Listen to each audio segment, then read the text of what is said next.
O relógio de pêndulo bateu 10 horas e o silêncio na sala de jantar era mais alto que qualquer grito, com 4 lugares postos e ninguém na porta. Sou Hermínia, 80 anos recém-completados, ex-banqueteira de renome nesta cidade, e aquela noite solitária selou o destino da minha fortuna. Passei a semana inteira polindo a prataria. Não pedi para a diarista fazer, eu mesma fiz. Meus dedos, já um pouco tortos pela artrite e calejados por décadas comandando cozinhas industriais, esfregaram cada garfo, cada faca, até que eu pudesse ver meu reflexo neles. Era meu aniversário de 80 anos. 80.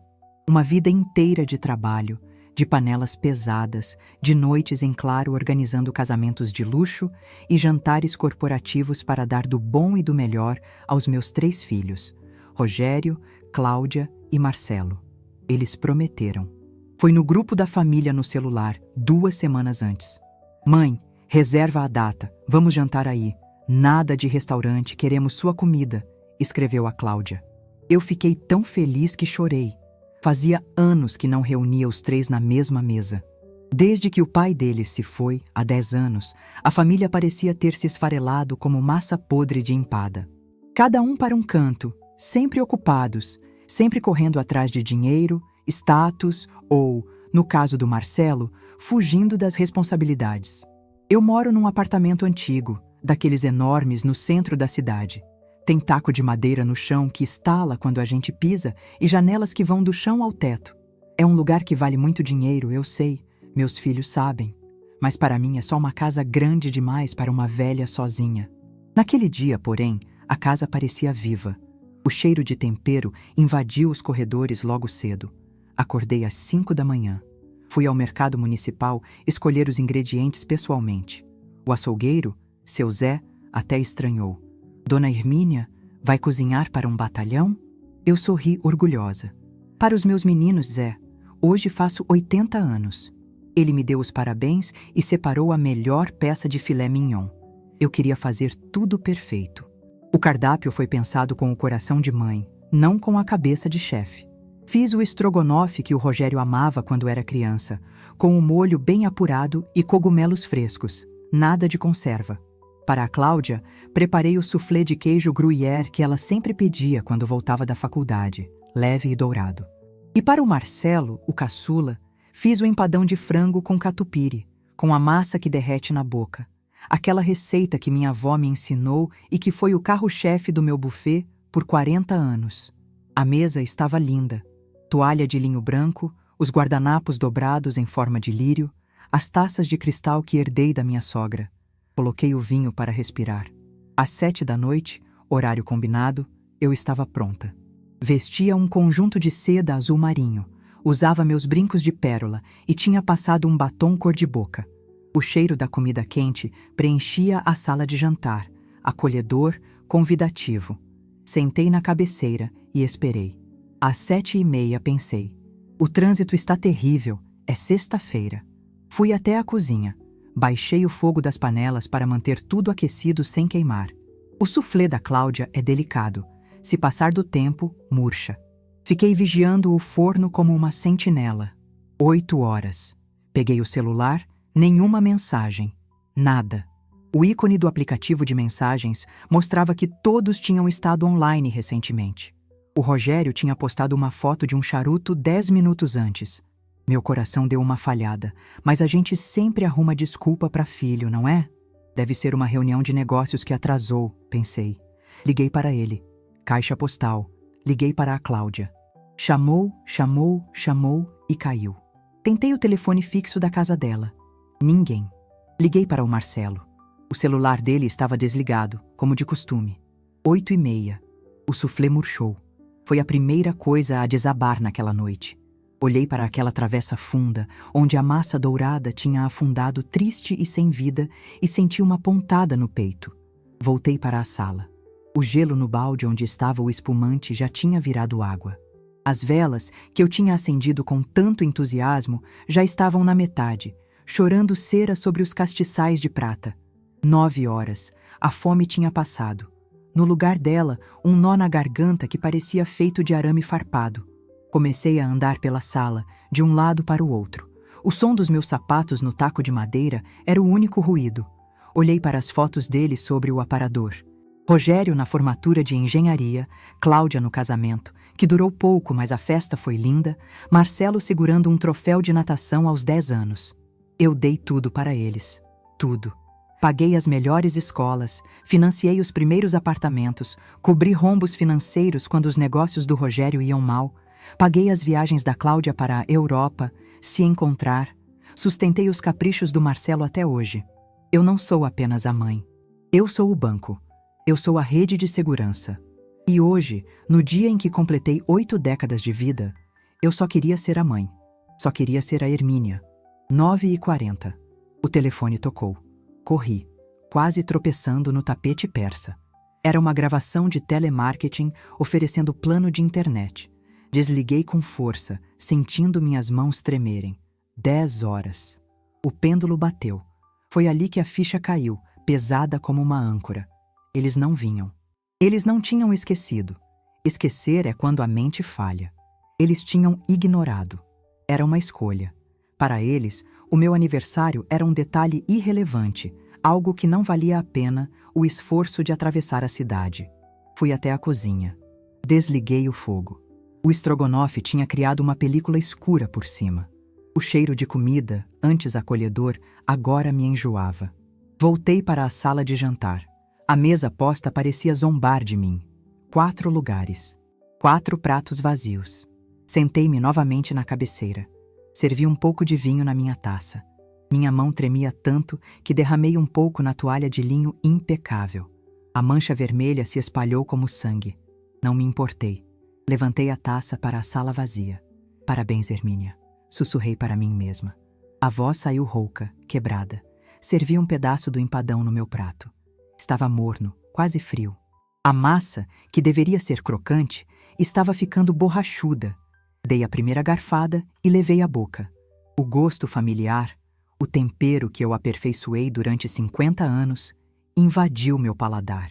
E junto com o sabor, vieram as lágrimas. Não foi um choro bonito de novela. Foi um choro feio. Soluços que sacudiam meu corpo magro, lágrimas quentes que escorriam pelas rugas e pingavam no prato. Eu comi chorando. Mastigava a solidão junto com o frango. Engolia o desprezo junto com o vinho. Imaginei o que eles estariam fazendo. Rogério devia estar em algum bar caro com sócios, rindo alto. Cláudia talvez estivesse em algum jantar com as amigas da sociedade, falando mal de alguém. Marcelo? Provavelmente jogando videogame ou dormindo. E eu ali, cercada pela riqueza que construí com suor e gordura, mas absolutamente miserável. Comi um pouco de cada prato, como num ritual de despedida. Provei o estrogonofe frio, provei o soufflé murcho. Era o banquete da minha derrota. A prova de que eu tinha falhado. Não como cozinheira, nisso eu era excelente, mas como mãe. Criei 3 estranhos. Criei 3 parasitas que só se lembravam de mim quando o cheque precisava ser assinado. Quando terminei, não tirei a mesa. Deixei tudo lá. Os pratos sujos, a comida sobrando nas travessas, as velas apagadas. Fui para o meu quarto, tirei o vestido de seda, limpei o batom borrado e me deitei. Olhei para o teto alto do meu quarto e pela primeira vez em anos, não rezei pelos meus filhos. Pedi a Deus, na verdade, clareza. Adormeci de exaustão emocional. Acordei com a luz do sol batendo na minha cara. Eram 9 da manhã do dia seguinte. Peguei o celular na mesa de cabeceira. Havia mensagens. Rogério, Z0815. Mãe, desculpa. Ontem foi uma loucura na empresa. Surgiu uma emergência com um cliente chinês. Não consegui nem pegar o telefone. Vamos marcar semana que vem? Cláudia, 0845. Mãezinha, parabéns atrasado. Tive uma enxaqueca terrível ontem. Fiquei de cama o dia todo. Te amo. Depois passo aí. Marcelo, sem horário, mensagem de áudio. E aí, mãe? Felicidades. Ontem meu carro deu pau. Depois a gente se vê.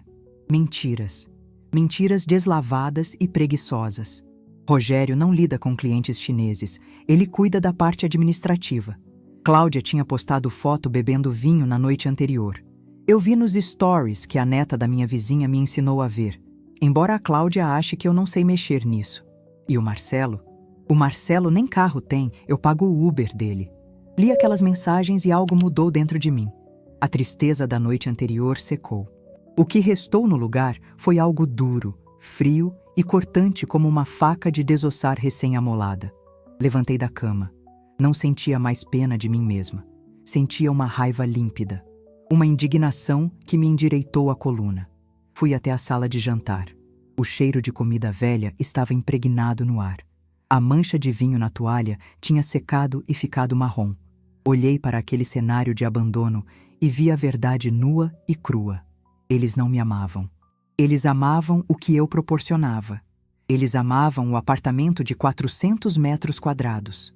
Eles amavam as contas bancárias gordas, fruto da venda da minha empresa de buffet há 5 anos. Eles amavam a certeza de que, quando a velha fosse dessa para melhor, tudo isso seria dividido por 3. Eu era apenas um obstáculo entre eles e a herança. Um obstáculo que cozinhava bem, mas que já estava durando tempo demais. Ah, meus filhos! Falei em voz alta para a sala vazia, com um sorriso que não chegava aos olhos. Vocês não vieram para o jantar. Tudo bem, mas vocês vão pagar a conta. Fui até o meu escritório. Abri a gaveta trancada onde guardo meus documentos mais importantes. As escrituras dos imóveis, os extratos de investimentos, o inventário da empresa. Espalhei tudo sobre a mesa de Mogno. Era muito dinheiro. Dinheiro suficiente para garantir que 3 gerações não precisassem trabalhar, se fosse bem administrado. Peguei minha agenda de couro vermelho. Procurei o número do Dr. Camargo, meu advogado e amigo de longa data. Era sábado, eu sabia que ele não estaria no escritório, mas ele sempre atendia minhas ligações. Ele atendeu no 3º toque. Hermínia? Tudo bem? Aconteceu alguma coisa? Parabéns pelos 80 anos, minha querida. Obrigada, Camargo. Minha voz estava firme, sem traço do choro da noite anterior. Aconteceu sim. Aconteceu que eu acordei. Como assim? Camargo, eu preciso de você aqui em casa na segunda-feira, às 8 da manhã. Traga toda a papelada necessária para a alteração de testamento e doação de bens em vida. Houve um silêncio do outro lado da linha. Camargo conhecia meus filhos. Ele sabia das mesadas, dos resgates, das dívidas perdoadas. Hermínia, você tem certeza? Está falando de doar... O quê? Olhei para a sala de jantar através da porta aberta do escritório. Olhei para os pratos sujos onde servi meu amor e recebi desprezo. Tudo, Camargo, respondi sentindo um poder estranho correr pelas minhas veias, uma energia que eu não sentia desde que comandava 50 funcionários numa cozinha fervendo. Eu vou doar tudo. Imóveis, ações, joias. Quero me desfazer de cada centavo antes de fechar os olhos de vez. Mas Hermínia... E os meninos? Ele perguntou, cauteloso. Soltei uma risada curta, seca. Os meninos? Eles estão muito ocupados, Camargo. Ocupados demais para jantar com a mãe. Vamos ver se eles arrumam tempo para trabalhar. Desliguei o telefone.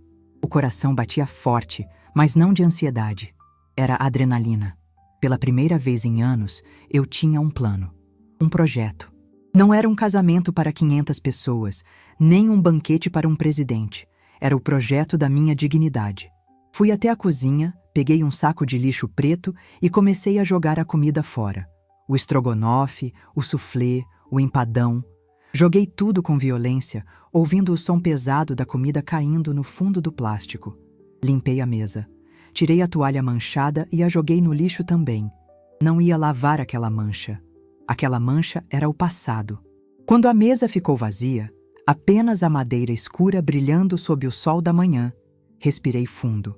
Meus filhos achavam que eu era uma velha frágil, sentada em cima de uma mina de ouro, esperando a morte chegar. Eles não sabiam que a mulher que construiu um império a partir de uma cozinha de fundo de quintal ainda vivia aqui dentro. Eles perderam o jantar, mas a lição que eu ia servir agora seria um prato que eles jamais esqueceriam. E o melhor de tudo, seria servido frio. Segunda-feira amanheceu cinzenta, mas minha disposição era de um dia de sol a pino. Levantei cedo, tomei meu café preto sem açúcar e vesti meu terninho cinza de lã fria, aquele que eu usava para fechar contratos com grandes hotéis. Não era dia de ficar de roupão, era dia de inventário. Antes que o Camargo chegasse, Eu precisava saber exatamente o tamanho do bolo que eu estava prestes a repartir. Fui até o banco logo na abertura. O gerente, Sr. Fagundes, um rapazinho que deve ter a idade do meu neto se eu tivesse um, veio me receber com aquele sorriso plastificado que eles reservam para clientes premium. Dona Hermínia, que honra! Veio fazer alguma aplicação? O mercado está ótimo para... Cortei o falatório dele com um gesto de mão. Vim ver meus extratos, Fagundes. De tudo. Conta corrente, poupança, fundos de investimento, previdência privada. Quero tudo impresso na minha mão agora. Ele piscou, confuso com minha rispidez, mas obedeceu. Enquanto a impressora zumbia, fiquei observando o movimento do banco. Pessoas correndo, tensas, preocupadas com boletos. Eu passei a vida assim, correndo atrás do dinheiro para garantir que meus filhos nunca precisassem correr. Quando Fagundes me entregou a papelada, sentei numa poltrona de couro e coloquei os óculos. Os números eram obscenos. O valor total, somando as aplicações que fiz com a venda do buffet Sabor Imperial e os aluguéis de 3 salas comerciais que tenho na Avenida Paulista, ultrapassava a casa dos 7 dígitos com folga. Era uma fortuna construída com calos, queimaduras de forno e varizes. Meus filhos sabiam que eu tinha dinheiro, mas eles não tinham noção do montante exato. Eu sempre fui discreta. Rogério achava que eu vivia da aposentadoria e de alguns trocados. Cláudia achava que eu gastava tudo em remédios. Marcelo nem pensava nisso, desde que a mesada caísse. Ali, com aquele papel na mão, percebi o meu verdadeiro recurso oculto. Não era apenas o dinheiro, era a liquidez. Quase tudo estava em aplicações de resgate imediato ou curto prazo. Eu não tinha imobilizado meu patrimônio em terras ou gado difícil de vender. Eu tinha dinheiro vivo, pulsante, pronto para ser movido com a agilidade de quem vira uma omelete no ar. Voltei para casa com a pasta de documentos debaixo do braço, sentindo o peso do poder. No caminho, passei em frente ao prédio antigo onde funcionou minha cozinha industrial. Hoje é um depósito fechado. Parei o táxi, olhei para a fachada descascada. Aquele prédio ainda era meu. Meus filhos achavam que eu tinha vendido junto com a marca, mas eu mantive o imóvel. Era meu plano B, minha garantia caso tudo desse errado. Lembrei de quantas vezes levei os 3 para lá quando eram pequenos. Eles brincavam com massinha de modelar enquanto eu fazia massa de coxinha. Eles dormiam em sacos de farinha vazios enquanto eu finalizava encomendas de Natal. Aquele prédio tinha o suor da minha juventude.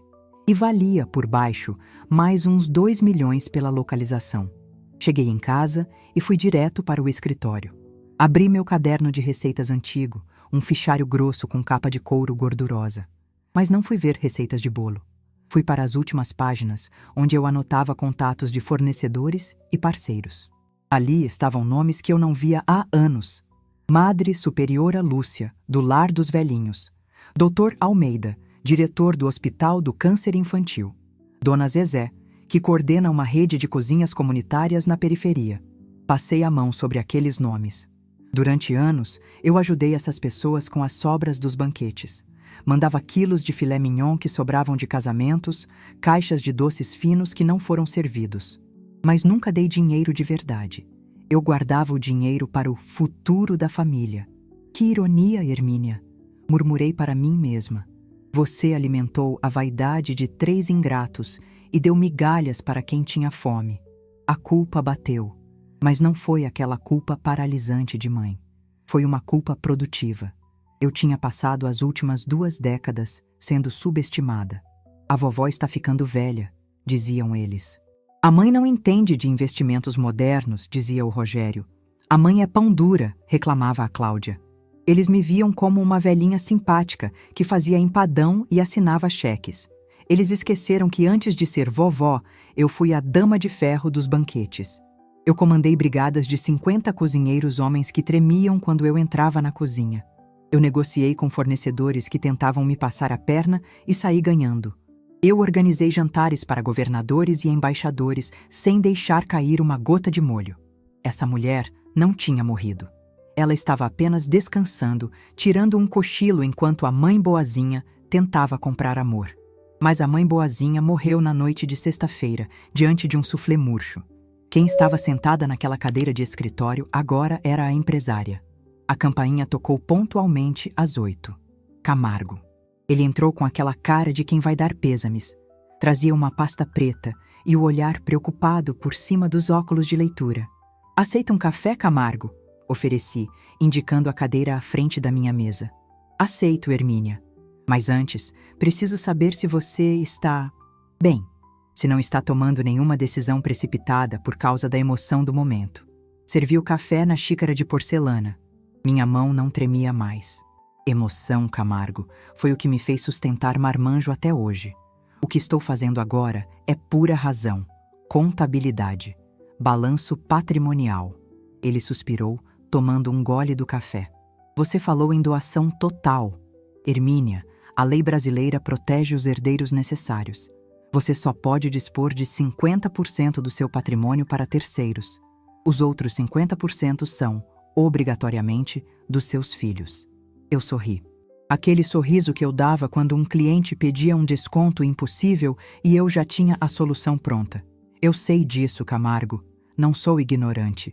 Mas eu também sei que existem maneiras de gastar o meu dinheiro em vida. E sei que a legítima só é calculada sobre o que sobrar na hora da minha morte. Camargo arregalou os olhos levemente. O que você está planejando? Vamos por partes. Abri a pasta com os extratos bancários e empurrei na direção dele. Primeiro, o dinheiro líquido. Quero criar uma fundação. Instituto Hermínia de Gastronomia Social.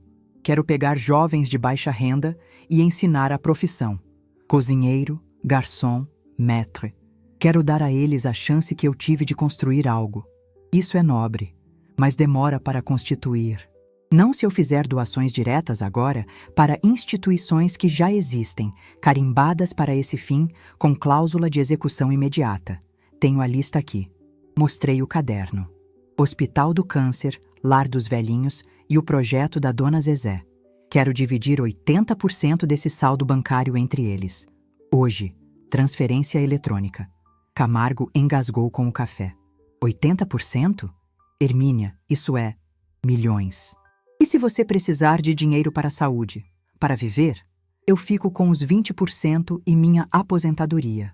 É mais do que suficiente para comprar meus remédios e minha comida. Não preciso de luxo. Luxo era para impressionar visitas que não aparecem. E os imóveis? Ele perguntou, já pegando a caneta e o bloco de notas, suando frio. As salas comerciais da Paulista? Venda. Rápida. Abaixo do preço de mercado se precisar. O dinheiro vai para a mesma conta das doações. E este apartamento? E o galpão antigo? Levantei da cadeira e fui até a janela. Olhei para a cidade lá fora. A selva de pedra onde eu lutei tanto. O galpão? Comecei, sentindo um gosto doce na boca. O galpão eu vou doar para a igreja do bairro, para fazerem um centro comunitário. Mas o apartamento? O apartamento é a cereja do bolo. Virei-me para Camargo. Quero doar este apartamento para a Santa Casa de Misericórdia, com reserva de usufruto vitalício para mim. Camargo parou de escrever. Ele entendeu a jogada. Se você fizer isso, o imóvel deixa de ser seu. Você só tem o direito de morar. Quando você falecer, a propriedade se consolida na mão da Santa Casa. Não entra em inventário. Seus filhos não tocam em um tijolo. Exatamente, confirmei, sentindo uma paz imensa. Eles podem brigar pelos 50% do que sobrar na conta bancária, que pelos meus cálculos vai ser muito pouco depois que eu terminar as reformas aqui no prédio e fizer aquela viagem para a Itália que sempre adiei. Camargo ficou em silêncio por um longo minuto. Ele olhava para mim não mais como a viúva solitária, mas com o respeito que se dá a um enxadrista que acaba de anunciar o cheque-mate. Eles vão ficar furiosos, Hermínia. Eles podem tentar alegar insanidade. Podem tentar interditar você. Deixe que tentem, respondi, voltando para a mesa e cruzando as mãos sobre o tampo de mogno. Tenho laudos médicos dos meus check-ups anuais atestando minha plena saúde mental. Tenho testemunhas da minha lucidez. E tenho você. Camargo sorriu. Um sorriso cúmplice, de quem também já estava cansado de ver a arrogância dos meus filhos quando iam ao escritório dele pedir adiantamentos. Está bem. Vamos redigir as minutas. As transferências bancárias podemos fazer agora mesmo pelo aplicativo, se você tiver as senhas e os tokens. Tenho tudo aqui. Passamos as próximas 4 horas trabalhando. Foi como preparar um banquete complexo. Cada ingrediente tinha que entrar na hora certa. Primeiro, as transferências menores, para não bloquear o sistema do banco. Depois, as ligações para os diretores das instituições, avisando da bênção que estava chegando. Ouvi a voz embargada da dona Zezé quando falei que estava transferindo 300 mil reais para a conta da ONG dela. Dona Hermínia, a senhora é um anjo. A gente ia fechar as portas mês que vem por falta de gás. Não sou anjo, Zezé. Sou só uma velha que acordou tarde demais. Use bem o dinheiro. Alimente quem tem fome de verdade. Quando terminamos, o sol já estava alto. Camargo recolheu os papéis assinados das doações de imóveis para levar ao cartório. Meu saldo bancário, que antes parecia um número de telefone de tão grande, agora estava magrinho, saudável, leve. Está feito, disse Camargo, fechando a pasta. Você acaba de se desfazer de um império, Hermínia. Não, Camargo, eu acabei de investir na minha paz de espírito. Acompanhei ele até a porta. Quando fechei, o apartamento parecia diferente. Não era mais um mausoléu de expectativas frustradas. Era apenas uma casa, minha casa, onde eu viveria até o fim dos meus dias, sem a sombra de urubus rondando minha herança. Fui até a cozinha preparar meu almoço. Um simples ovo frito com arroz fresco. Enquanto a gema chiava na frigideira, o interfone tocou. Era o porteiro. Dona Hermínia, o seu filho Rogério está aqui embaixo. Disse que veio almoçar com a senhora para compensar o bolo de sábado. Posso deixar subir? Senti um frio na espinha, seguido de uma onda de calor. Rogério, o primogênito, o empresário falido que posa de milionário. Ele veio compensar, veio sondar o terreno, veio garantir que a velha não ficou chateada a ponto de fechar a torneira. Desliguei o fogo do ovo. Olhei para o relógio. 12:00. As transferências já tinham saído da minha conta. O processo de doação dos imóveis já estava na pasta do Camargo, a caminho do cartório. Pode deixar subir, Severino, respondi ao porteiro. Ajeitei meu cabelo no reflexo do micro-ondas. Respirei fundo. A dama de ferro estava pronta para receber visita. Eu não ia contar nada ainda. Não. A vingança é um prato que se come frio, mas também é um prato que se serve em pequenas porções, para o cliente saborear cada garfada. Ouvi a chave girar na porta. Rogério entrou, sorridente, com um buquê de flores murchas de posto de gasolina na mão. Mãezinha, que saudade! Ele gritou, abrindo os braços falsos. Sorri de volta. Um sorriso que escondia o fato de que, tecnicamente, ele estava abraçando uma mulher que acabara de torná-lo um ex-futuro milionário. Entre, meu filho, eu disse suavemente. O almoço está quase pronto. Espero que você goste de ovo frito, porque o banquete acabou. Rogério mastigava o ovo frito com uma lentidão estudada, como se estivesse fazendo um favor à gastronomia mundial. O terno dele, um Armani que eu ajudei a pagar no Natal retrasado, parecia deslocado naquela cozinha simples, onde o cheiro de óleo quente substituía o aroma dos perfumes importados que ele costumava exalar. Eu o observava do outro lado da mesa, bebericando água com uma calma que eu não sentia há décadas. Está ótimo, mãe, ele mentiu, limpando o canto da boca com um guardanapo de papel, já que os de linho eu tinha despachado para a doação. Mas sabe, eu fiquei preocupado. O porteiro disse que a senhora jogou muita comida fora. Está tudo bem com a sua cabeça? Ah, a velha tática. Questionar a sanidade da matriarca para assumir o controle. Eu conhecia aquele jogo melhor do que ele conhecia a tabuada. Minha cabeça está ótima, meu filho. Só decidi limpar a geladeira. Comida velha atrai barata, e eu não quero insetos na minha casa. Dei um sorriso enigmático, deixando a indireta pairar no ar. Ele pigarreou, desconfortável, e foi direto ao ponto, como eu sabia que iria. Então, mãe, sobre aquele negócio da China que te falei por mensagem. É uma oportunidade única. Containers de eletrônicos. Preciso de um aporte de capital de giro rápido, coisa de 50 mil. Te devolvo em 30 dias com juros. Em outros tempos, eu já estaria com o talão de cheques na mão, perguntando, em nome de quem? Eu teria acreditado na história dos containers, mesmo sabendo que Rogério não sabia diferenciar um fusível de um microchip. Mas a Hermínia, que assinava cheques cegamente, tinha ficado na sexta-feira passada, chorando sobre um estrogonofe frio. Cruzei as mãos sobre a mesa, sentindo a frieza do mármore sob meus antebraços. Não vai dar, Rogério. Ele parou com o copo de suco no meio do caminho. Piscou 2 vezes, incrédulo. Como não vai dar? Mãe, é garantido. Eu só preciso... Eu disse que não vai dar. Cortei, minha voz saindo firme, sem a doçura trêmula de costume. O dinheiro está... comprometido. Fiz umas movimentações financeiras hoje cedo. O gerente do banco bloqueou a conta para análise de segurança por 48 horas. Burocracia, sabe como é. Velhice e bancos não combinam. Era uma meia-verdade deliciosa. O dinheiro estava, de fato, comprometido. Já estava voando para as contas do Hospital do Câncer e do Lar dos Velhinhos. Mas ele não precisava saber disso ainda. Rogério bufou, passando a mão pelos cabelos ralos. A máscara de filho preocupado caiu por um segundo, revelando a face do devedor desesperado. Mãe, você não pode fazer isso. Eu contei com esse dinheiro. Já dei minha palavra aos sócios.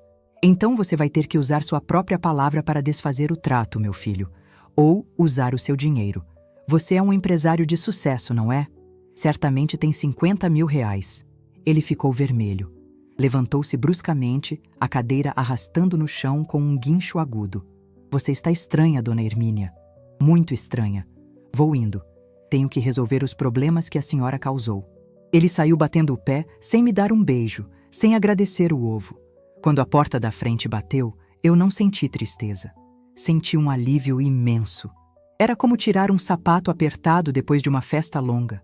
Fui até a janela e o vi lá embaixo, entrando no carro importado, falando furiosamente ao celular. Provavelmente ligando para a Cláudia. O gabinete de crise dos herdeiros estava prestes a ser inaugurado. A tarde seguiu silenciosa, mas produtiva.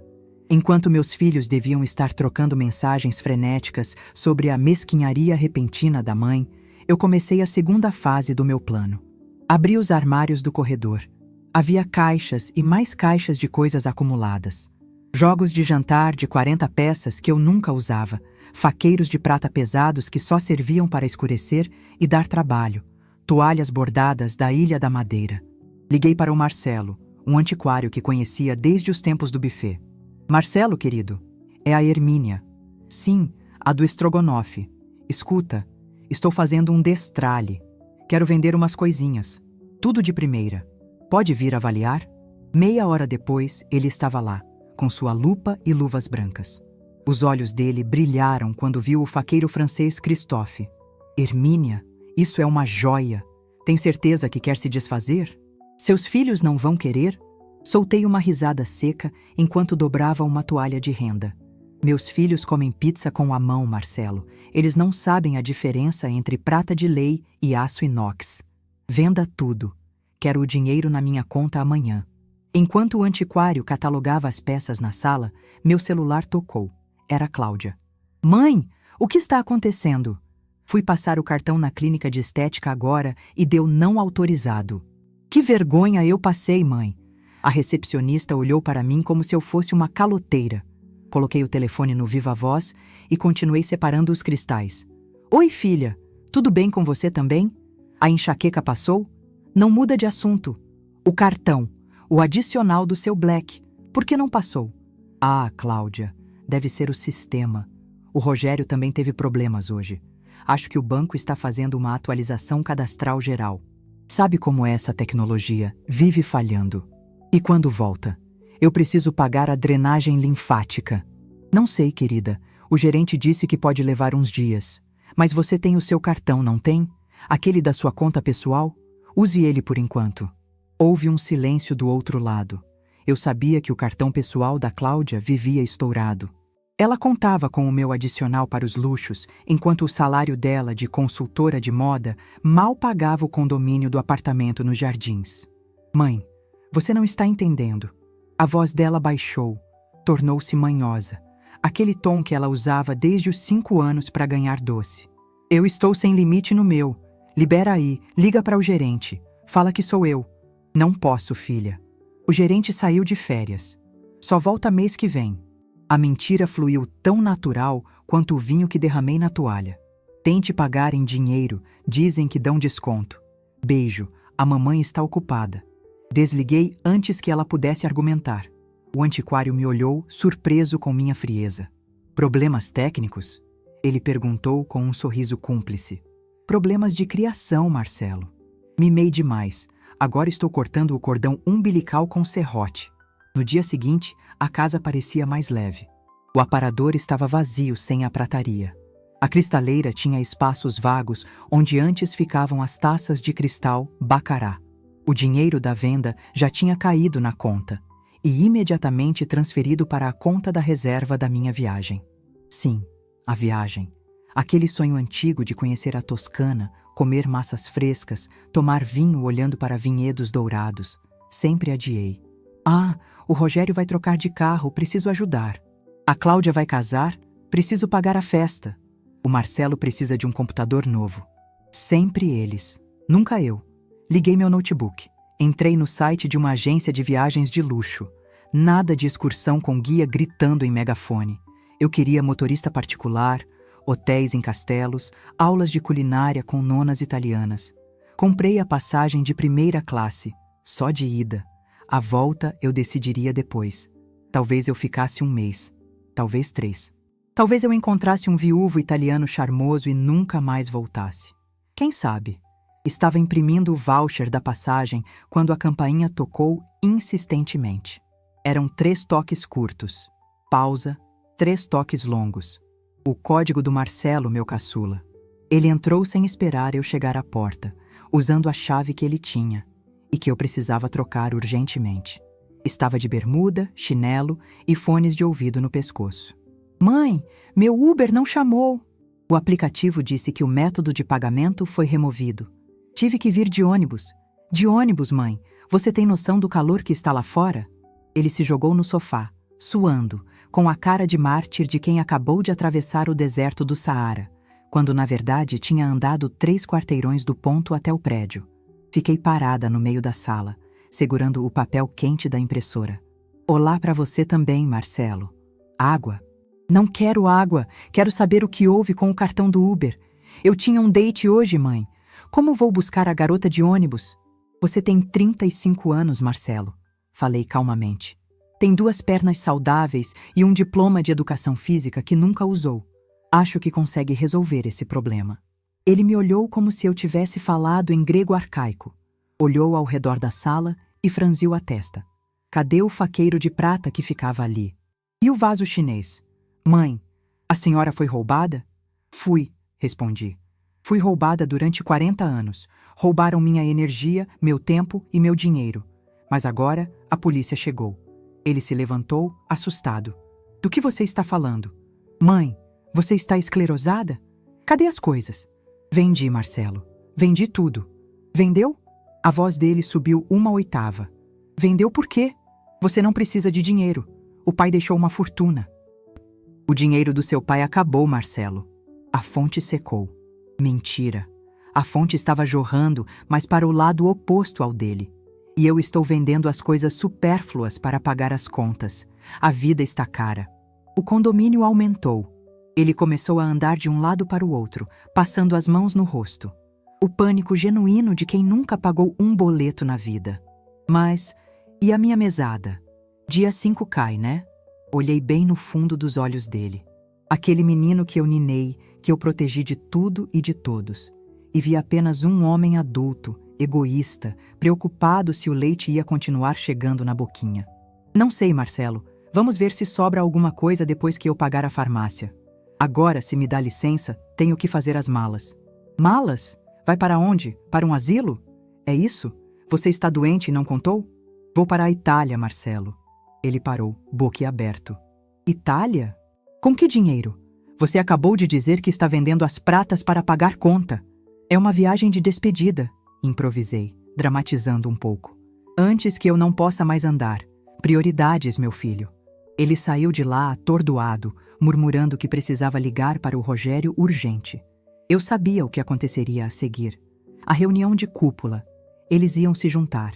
O medo de perder a herança faria o que o amor não fez. Uniria os 3 irmãos. Naquela noite, pedi uma pizza. Comi com a mão, bebendo um vinho barato que comprei no mercado da esquina, já que a adega estava vazia. Senti-me uma adolescente rebelde. A sensação de controle era inebriante. Cada não que eu dizia, cada mentira estratégica que eu contava, era um tijolo a mais na reconstrução da minha autoestima. 2 dias se passaram. O silêncio dos meus filhos era ensurdecedor, mas eu sabia que era a calmaria antes da tempestade. Eles estavam confabulando.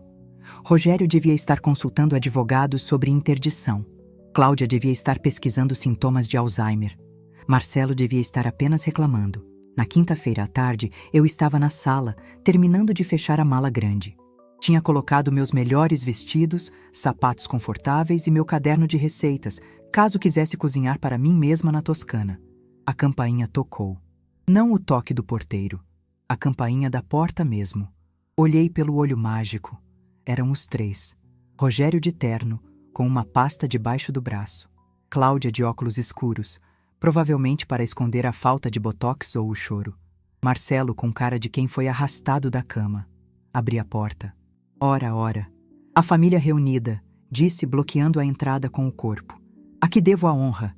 É aniversário de alguém e eu esqueci? Mãe, precisamos conversar. Sério. Rogério tomou a frente, empurrando levemente a porta. Podemos entrar? Dei passagem. Eles entraram em fila indiana, olhando ao redor como peritos criminais. Notaram os espaços vazios nas paredes, onde antes havia quadros de pintores acadêmicos. Notaram a falta dos tapetes persas. E, principalmente, notaram as 2 malas grandes no meio da sala. Então é verdade, disse Cláudia, tirando os óculos. Você vai mesmo viajar, enquanto a gente está aqui passando necessidade. Necessidade? Ergui uma sobrancelha. Cláudia, você mora numa cobertura e anda de carro blindado. Rogério tem casa em condomínio de luxo. Marcelo? Bem, o Marcelo tem saúde. Ninguém aqui está passando fome.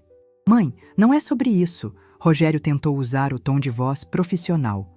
Estamos preocupados com a sua gestão patrimonial. O Marcelo disse que você está vendendo bens de família. O gerente do banco não me atende. A Cláudia teve o cartão bloqueado. Nós achamos que a senhora não está em condições de administrar tudo sozinha. Ah, aí estava. O golpe. Eles queriam me interditar. Queriam tomar as rédeas antes que eu gastasse tudo. Mal sabiam eles que o cavalo já tinha fugido do estábulo há dias. Condições? Caminhei até o centro da sala, parando ao lado das minhas malas. Eu administrei uma empresa com 200 funcionários enquanto criava vocês 3 sozinha. Eu construí tudo isso aqui. E agora vocês acham que não tenho condições? A idade chega para todos, dona Hermínia, disse Rogério tirando um papel da pasta. Nós conversamos com um médico amigo meu.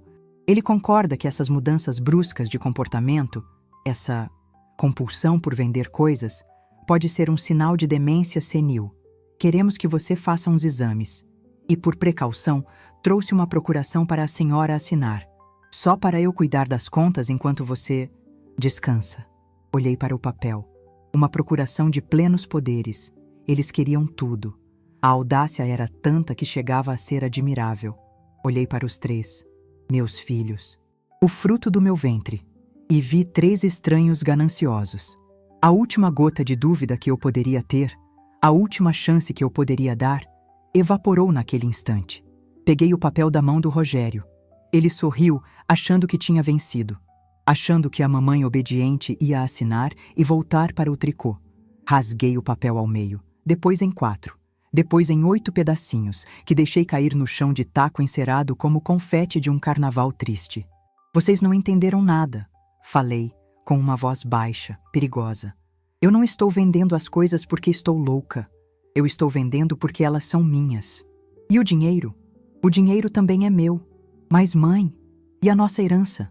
Marcelo deixou escapar a sinceridade brutal da estupidez. Sorri. Foi um sorriso genuíno, de quem sabe o final do filme enquanto os outros ainda estão tentando entender o enredo. Herança? Repeti a palavra como se fosse um termo estrangeiro. A herança de vocês eu já dei. Dei em vida.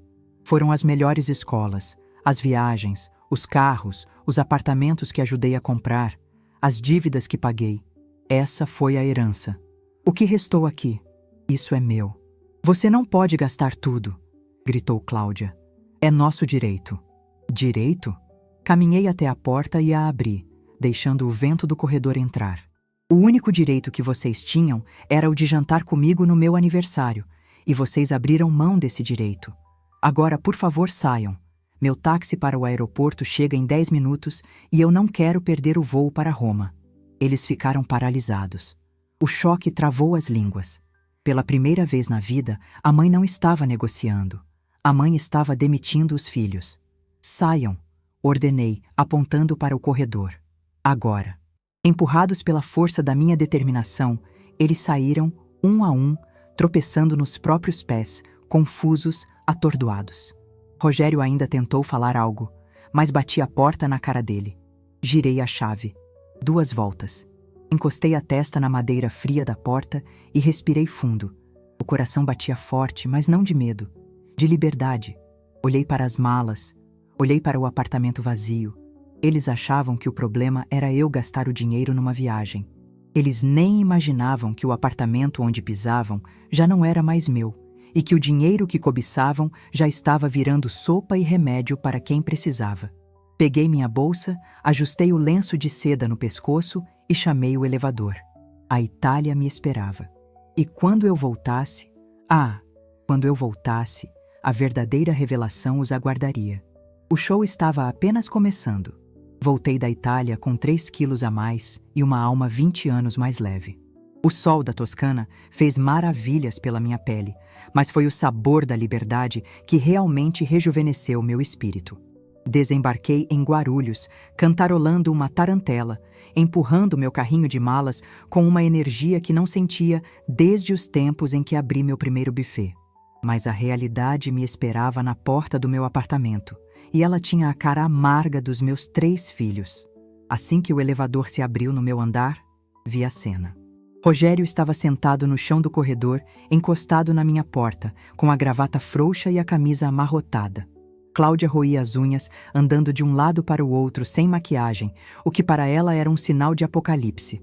Marcelo dormia torto, encostado na parede, babando levemente na gola da camiseta.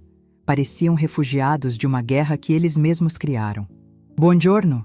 saudei em voz alta, fazendo Marcelo pular de susto.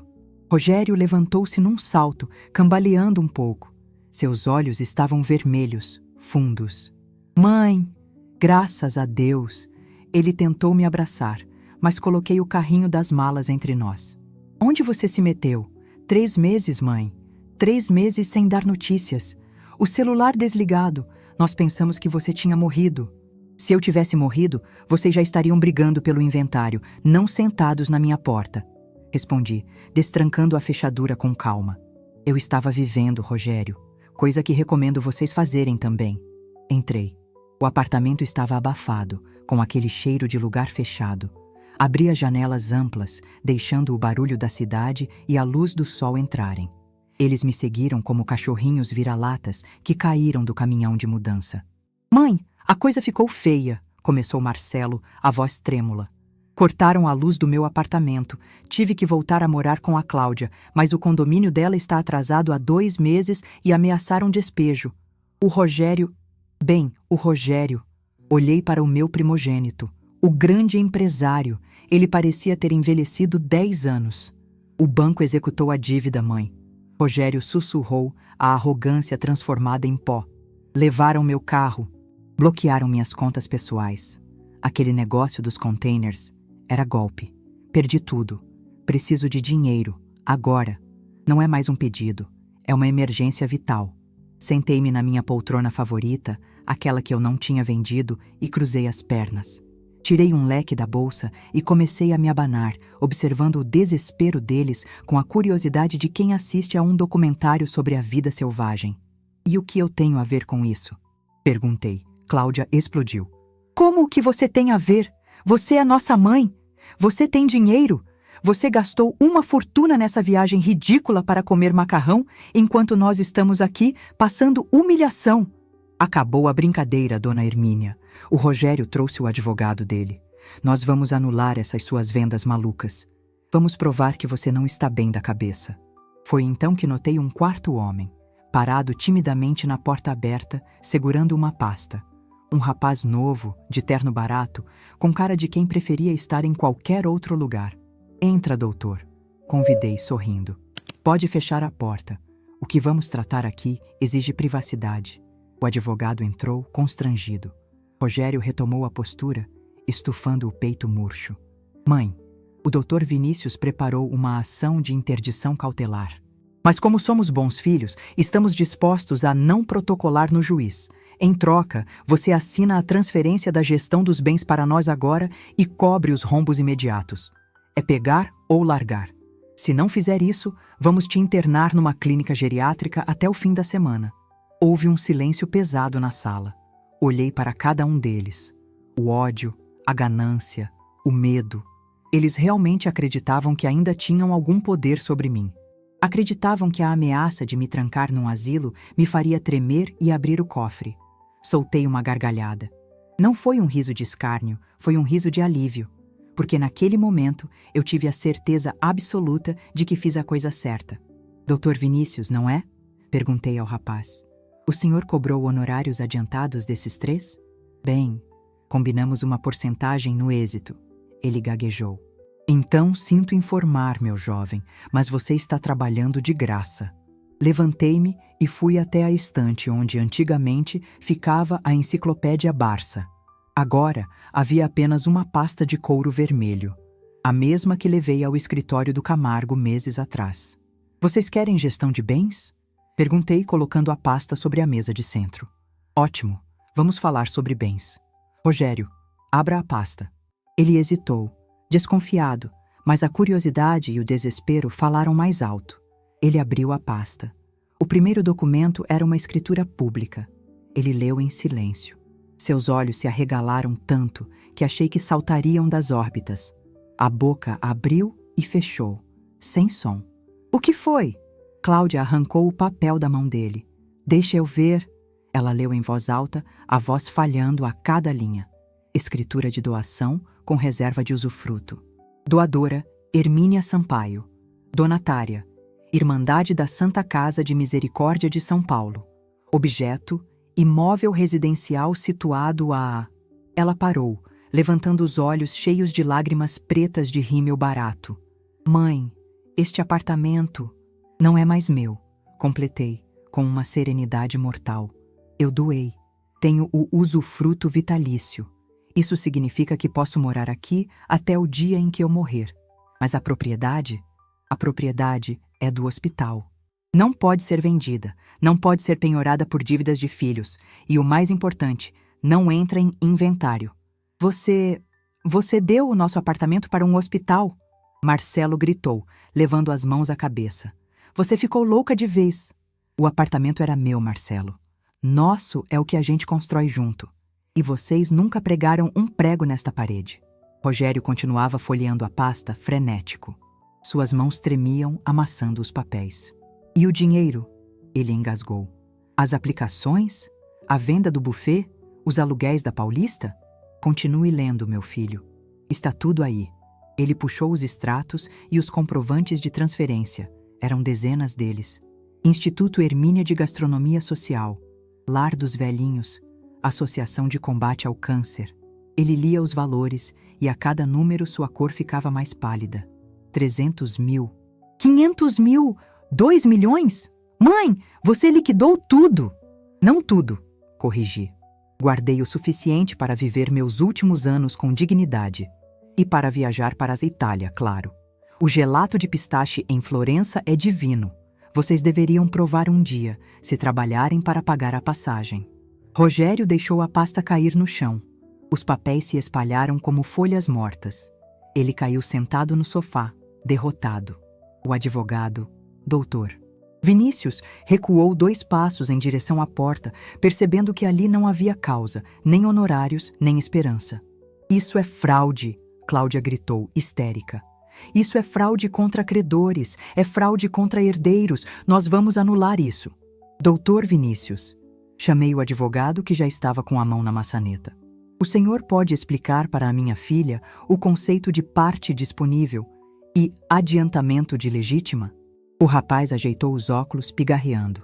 Bem, tecnicamente, se a dona Hermínia preservou 50% do patrimônio total histórico para os herdeiros, ou se ela provar que o que foi doado saiu da parte disponível dela, e considerando que ela gastou em vida, é muito difícil reverter.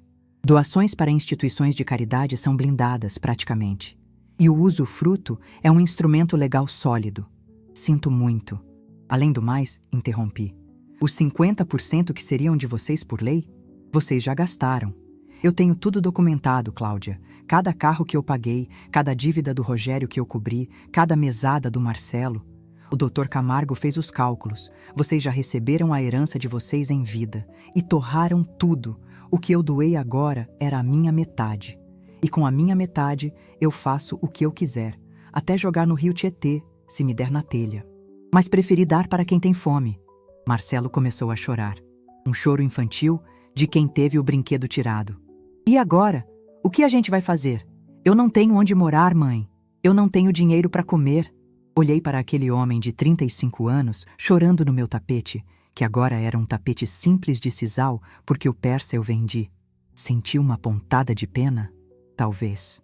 Mas a pena é prima da complacência, e eu já tinha sido complacente demais. Vocês têm saúde, falei, firme. Tem braços, pernas e diplomas que eu paguei caro. O mercado de trabalho está difícil, eu sei, mas sempre tem vaga para quem quer trabalhar. Fui até a cozinha e voltei com um jornal de classificados que peguei no avião. Joguei no colo do Marcelo. Comecem por aí. Rogério levantou a cabeça. O olhar dele tinha mudado. O choque tinha dado lugar a um ódio frio. Você nos odeia, ele sibilou. Você fez isso por vingança. Porque não fomos no seu jantarzinho estúpido. Você destruiu nossas vidas por causa de um estrogonofe. Não, Rogério, respondi, aproximando-me dele até sentir o cheiro azedo do seu suor. Eu não odeio vocês. Eu amo vocês demais, tanto que decidi parar de aleijar vocês. Enquanto eu fosse o banco, vocês nunca seriam homens e mulheres de verdade. Vocês seriam eternos parasitas. O jantar foi apenas o despertar. Foi o momento em que percebi que meu dinheiro não comprava o amor de vocês, apenas financiava o desprezo. Você vai morrer sozinha. Cláudia disparou, venenosa. Quando você ficar doente, quando estiver numa cama precisando de alguém para trocar sua fralda, nós não vamos estar aqui. Lembre-se disso. O dinheiro da caridade não limpa a bunda de velha. Aquilo doeu. Doeu como uma facada. Mas a Hermínia, que voltou da Itália, tinha uma armadura nova. Engano seu, minha filha. Sorri. Um sorriso triste, mas tranquilo. O dinheiro que doei para o lar dos velhinhos garantiu uma ala inteira nova. Eles me deram um título de benfeitora perpétua. Tenho uma suíte reservada lá, com enfermeiras 24 horas, para quando eu não puder mais ficar aqui. Serei tratada como rainha, por profissionais que são pagos para isso e por gente que é grata pela minha ajuda. É muito mais seguro do que depender de filhos que esperam a mãe morrer para pegar a chave do cofre. Cláudia abriu a boca, mas nenhum som saiu. Ela percebeu que eu tinha pensado em tudo, que não havia ponta solta, que o cheque-mate tinha sido dado meses atrás e eles só estavam vendo o rei cair agora. O advogado, percebendo que o clima tinha ficado insustentável, abriu a porta. Com licença, eu vou indo. Espere! Rogério gritou, mas o rapaz já tinha sumido pelo corredor. Ficamos nós 4. O silêncio na sala era diferente agora. Não era o silêncio da solidão daquela noite de aniversário.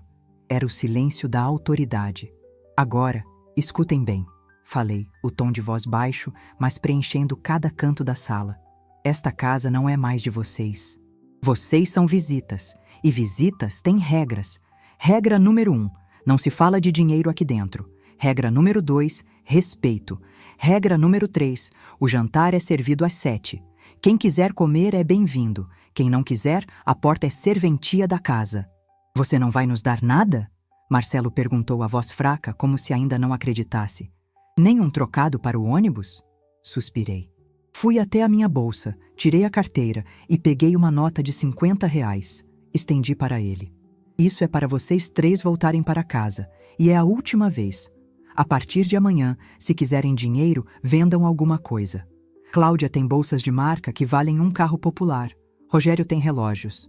Marcelo tem o videogame. Se virem. Eles olharam para a nota de R$ 50 como se fosse uma ofensa, mas Marcelo a pegou rapidamente. A necessidade venceu o orgulho. Vamos embora, disse Rogério, levantando-se com dificuldade. Ele parecia um homem quebrado. Não temos mais nada para fazer aqui. Pelo contrário, retruquei. Vocês têm tudo para fazer. Têm que reconstruir a vida de vocês do zero. E acreditem em mim, vai ser a melhor coisa que já aconteceu com vocês. Um dia, vocês vão me agradecer. Duvido, resmungou Cláudia, ajeitando o cabelo e saindo pisando duro. Eles saíram, um por um. A porta se fechou. Fiquei sozinha novamente. Mas a sensação era oposta à daquela noite terrível. Eu não me sentia abandonada. Eu me sentia poderosa. Eu tinha cortado as amarras que me prendiam ao fundo do poço. Fui até a cozinha. Abri a geladeira, que estava vazia, exceto por uma garrafa de água e um pedaço de queijo parmesão que trouxe na mala. Peguei o queijo, uma taça de vinho que sobrou da cristaleira e fui para a varanda. O sol estava se pondo sobre São Paulo, tingindo o céu cinza de laranja e roxo. Lá embaixo, a cidade rugia, cheia de gente correndo atrás de dinheiro, de status, de ilusões. Eu olhei para tudo aquilo e brindei ao horizonte. Salú, Hermínia, sussurrei. Meu telefone tocou. Era a dona Zezé, da ONG. Dona Hermínia, a senhora voltou. Estamos inaugurando a cozinha nova amanhã, aquela que compramos com a sua doação. Os alunos estão loucos para conhecer a senhora. A senhora vem cortar a fita? Sorri, sentindo o calor no peito. Claro que vou, Zezé. E vou levar meu dalmã. Não vou só cortar fita, não. Vou ensinar essa molecada a fazer um empadão que derrete na boca. Desliguei o telefone. Meus filhos biológicos tinham ido embora com ódio no coração. Mas eu tinha acabado de ganhar 200 filhos novos, famintos não só de comida, mas de futuro. E para esses, eu tinha muito a oferecer. Amanhã seria um grande dia. O primeiro dia do resto da minha vida. E dessa vez, a mesa estaria cheia. O despertador tocou às 5 da manhã. Mas meus olhos já estavam abertos há uns 10 minutos. Admirando o raio de sol tímido que entrava pela fresta da persiana. 1 ano. Passou-se exatamente 1 ano desde aquele jantar desastroso, onde chorei sobre um prato de estrogonofe frio. Hoje, no meu aniversário de 81 anos, não há tempo para choro e muito menos para solidão. Hoje é dia de formatura. Levantei da cama com uma disposição que não condiz com a minha artrose. Tomei meu banho, vesti uma roupa confortável e coloquei, com orgulho, o dolman branco bordado com meu nome. Chefe Hermínia. Aquele pedaço de tecido valia mais do que todos os vestidos de seda que eu tinha no armário. Meu apartamento, antes um mausoléu silencioso, agora parecia respirar. Na mesa da sala, onde antes ficava a prataria inútil, agora havia pilhas de apostilas de culinária e sacos de farinha de trigo especial. O cheiro de casa fechada foi substituído pelo aroma constante de alecrim e manjericão que cultivo em vasinhos na varanda. Desci para a portaria. O porteiro, Severino, abriu um sorriso de orelha a orelha. Parabéns, dona Hermínia. 81 com corpinho de 60. O táxi já está esperando. Vai para o instituto? Vou sim, Severino. Hoje a primeira turma recebe o diploma. E guarde um pedaço de bolo para mais tarde, viu? O trajeto até a periferia, onde reformamos o galpão com o dinheiro da minha herança, foi rápido. Quando cheguei, o burburinho já estava alto. A placa na frente, pintada à mão por um grafiteiro do bairro, dizia: Cozinha Escola Sabor de Vida. Entrei e fui recebida pelo barulho mais bonito do mundo. Facas batendo na tábua, panelas chiando e risadas. Dona Zezé veio correndo me abraçar, limpando a mão suja de farinha no avental. A senhora chegou! O Jefferson estava nervoso. Achou que o soufflé não ia crescer sem a senhora olhando. Soufflé precisa de fé e temperatura, Zezé. Se ele tiver os dois, sobe até o céu. Entrei na cozinha industrial. 20 alunos, jovens e adultos que a vida tentou derrubar, estavam lá, impecáveis em seus uniformes. O calor dos fornos aquecia minha alma. Ali, eu não era a viúva rica, nem a mãe abandonada. Eu era a mestra. E, falando em filhos, a lição que apliquei neles foi dura, mas necessária. Durante esse ano, observei de longe, com a discrição de quem vigia o ponto do caramelo para não queimar. Rogério foi o que mais demorou a aceitar a realidade. Tentou processar o hospital, tentou anular as doações, gastou o pouco que tinha com advogados porta de cadeia. Perdeu tudo. Hoje, soube por uma conhecida, ele trabalha como gerente administrativo numa transportadora de cargas na Zona Leste. Ganha um salário honesto, bate ponto, pega ônibus. Dizem que emagreceu e parou de fumar charutos caros. Aprendeu que o dinheiro não aceita desaforo e que o trabalho não mata ninguém. Cláudia foi a que mais me surpreendeu. Sem o cartão de crédito da mamãe e com o nome sujo na praça, ela teve que engolir o orgulho com farinha seca. Começou vendendo as bolsas de grife em brechós. Depois, usou o bom gosto, que, justiça seja feita, ela sempre teve, para trabalhar como vendedora numa loja de departamentos no shopping. Outro dia, passei lá escondida. Vi minha filha dobrando roupas numa arara, atendendo uma cliente chata com um sorriso no rosto e paciência. Não era a madame dos jardins, era uma mulher trabalhadora. Fiquei orgulhosa, de um jeito torto, mas fiquei. E o Marcelo, o meu caçula. O choque de realidade nele foi como água gelada em óleo quente. Teve que sair da casa da irmã quando a situação apertou. Foi morar numa kitnet no centro. Tirou o diploma da gaveta e foi dar aula de hidroginástica para idosas num clube de bairro. As alunas adoram ele.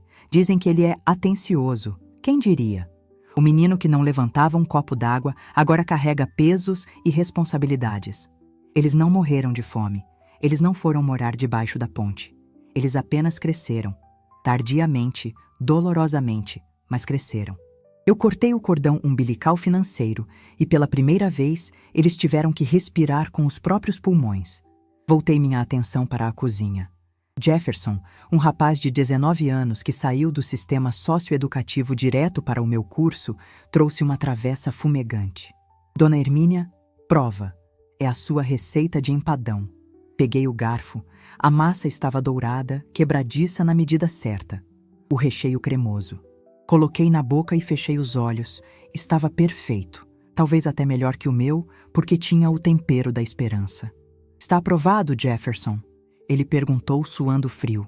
Jefferson, meu filho. A palavra filho saiu natural, sem o peso da biologia, mas com a leveza do afeto. Se você servir isso num restaurante 5 estrelas, o chefe chora. Parabéns. O menino abriu um sorriso que iluminou a cozinha inteira. Os outros alunos aplaudiram. Aquilo era a minha herança. Não números numa conta bancária, mas talentos lapidados, vidas transformadas. O dinheiro que antes servia para pagar o luxo de 3 ingratos, agora pagava o gás, os ingredientes e o transporte dessa gente que tinha fome de vencer. A cerimônia de formatura começou ao meio-dia. O galpão estava cheio. Familiares, vizinhos, gente da comunidade, servia os pratos junto com os alunos. Enquanto eu colocava uma concha de risoto no prato de uma senhora, vi movimento na porta dos fundos. Eram eles, Rogério, Cláudia e Marcelo. Estavam parados, meio sem jeito, segurando sacolas simples. Não vestiam roupas de grife. Rogério estava de camisa social simples, sem gravata. Cláudia usava o uniforme da loja onde trabalha, provavelmente tinha vindo no horário de almoço. Marcelo estava de abrigo esportivo. Meu coração deu um salto, mas não falhou. Continuei servindo. Eles se aproximaram da mesa principal, onde eu estava. Não furaram fila. Esperaram a vez deles como todo mundo. Quando chegaram à minha frente, o silêncio entre nós foi coberto pelo barulho da festa. Oi, mãe, disse Rogério. A voz dele estava diferente, mais grave, menos arrogante. Ficamos sabendo que era hoje a festa da ONG e, bem, é seu aniversário. Trouxemos uma lembrancinha, disse Cláudia, estendendo uma sacolinha de papelão. É um creme para as mãos.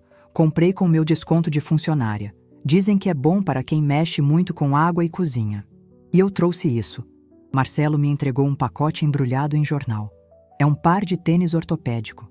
Consegui uma permuta na academia, para a senhora não ficar com dor nas costas de tanto ficar em pé. Olhei para os presentes. Um creme barato e um tênis de permuta. Eram, sem dúvida nenhuma, os melhores presentes que eles já tinham me dado em 81 anos, porque foram comprados com o suor deles, não com o meu cheque. Obrigada, respondi, segurando as sacolas com carinho genuíno. Vieram comer? Se puder. Marcelo olhou para a comida com fome, fome real. O cheiro está indo até a esquina. Peguem pratos. A comida é para todos, mas lavem as mãos primeiro. Eles obedeceram. Pegaram a fila, serviram-se e sentaram num banco de madeira comunitário, ao lado de pedreiros e donas de casa. Eu os observei de longe. Comiam com gosto, conversavam baixo entre si. Não havia celulares na mesa. Não havia reclamações sobre o serviço. Havia apenas 3 pessoas almoçando. Mais tarde, quando a festa estava acabando, Jefferson subiu num caixote para fazer o discurso de agradecimento.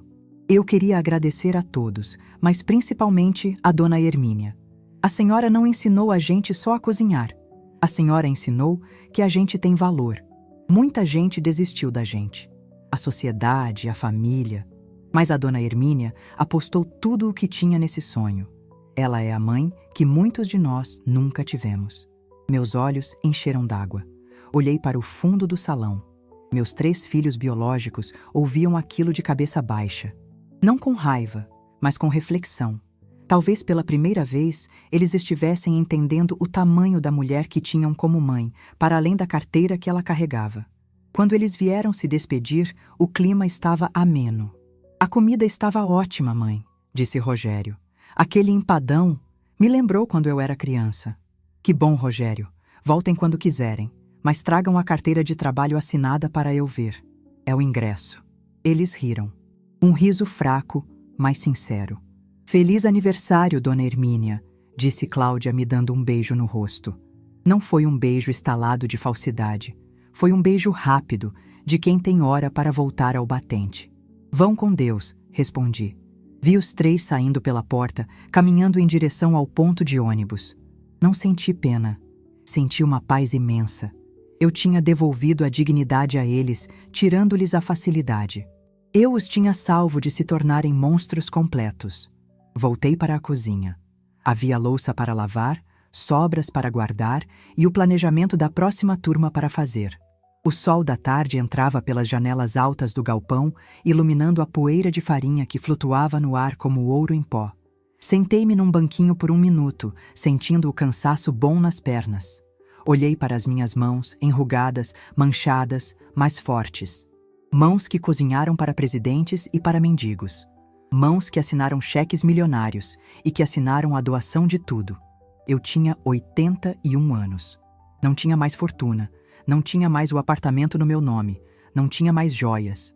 Mas olhando para aquela cozinha cheia de vida, para os alunos limpando o chão cantando pagode e lembrando do creme de mão simples que ganhei da minha filha vendedora, percebi a verdade final. Eu nunca fui tão rica quanto sou agora. Peguei uma taça, coloquei um restinho de vinho que sobrou do brinde e levantei para o salão vazio. A vida. Brindei sozinha, com um sorriso que vinha da alma, que começa de verdade quando a gente perde o medo de perder tudo. Bebi o vinho. Estava doce. Doce como a liberdade. Amanhã tem aula de massas frescas, e eu mal posso esperar para colocar a mão na massa.